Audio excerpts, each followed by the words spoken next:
আজ অনেক দিন পর সকালবেলাতে আমরা ইনজেকশন নিতে বসেছি, মানে আমার মায়ের সেই যে জিরা জল।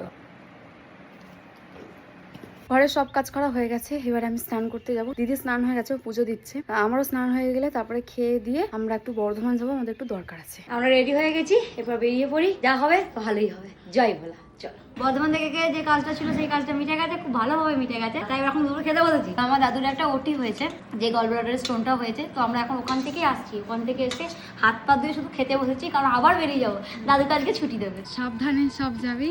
হ্যাঁ, অবশেষে দাদুকে নিয়ে বাড়ি যাচ্ছি। সমস্ত কিছু ভালোই হয়েছে। দাদু এখন ভালো আছে। দাদু কেমন লাগছে?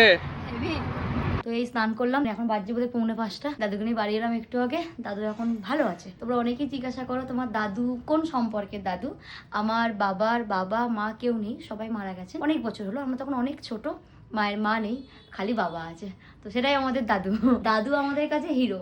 দাদু মানে বৈশাখ জ্যৈষ্ঠ মাসে দুপুরবেলা সাইকেল নিয়ে টোটো টোটো করে বেরিয়ে গেল। দাদু মানে গরমকালেও দুপুর 12টা 1টা তো দুধ চা খাচ্ছে। আমার কাছে দাদু মানে ছোটবেলায় রূপকথার গল্প নয়, বিভিন্ন চুটকিমূলক গল্প, যেগুলো থেকে অনেক জ্ঞান লাভ করি। আমার কাছে দাদু মানে পরীক্ষার রেজাল্ট হলে একটা মানুষ বাইরে দাঁড়িয়ে থাকে স্কুলের বাইরে অপেক্ষা করে। আমার কাছে দাদু মানে টিপটপ টিপটপ পেন দেবে আমাকে। আমার কাছে দাদু মানে পরীক্ষার আগে কুমারী মৌ মণ্ডল লিখে দেবে পরীক্ষার খাতায়। দাদুর বয়স হয়ে গেছে, এটা আমরা মানি না, মানবো না।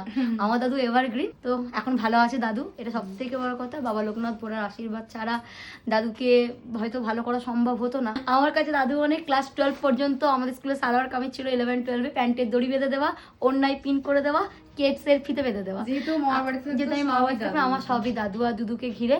আমি অন্যায় পিন করতে পারতাম না, আমি স্কুলে বাথরুম যেতাম না, মানে আমি প্যান্টে গিট লাগাতে পারতাম না, আমি এতটাই অকর্মণ্য ঢেকেছিলাম।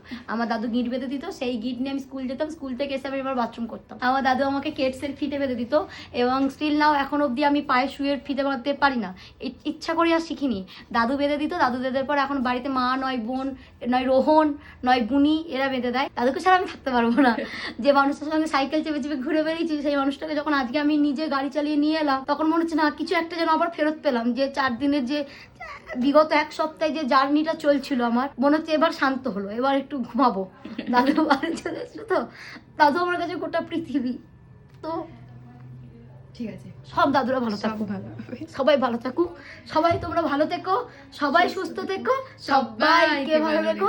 আর প্লিজ কাছের মানুষগুলোকে আগলে রেখো। যখন ওদের বয়স হয়ে যাচ্ছে না এবার একটু একটু করে, ওরা না খুব একাকিত্ব ভোগ করছে। আর এই যে বয়সকালেই মানুষের বোঝা যায় কে আপন কে পর, কে শেষ পর্যন্ত থেকে যায়। সবাই খুব ভালো থেকো, কাছের মানুষগুলোকে আগলে রেখো। টাটা।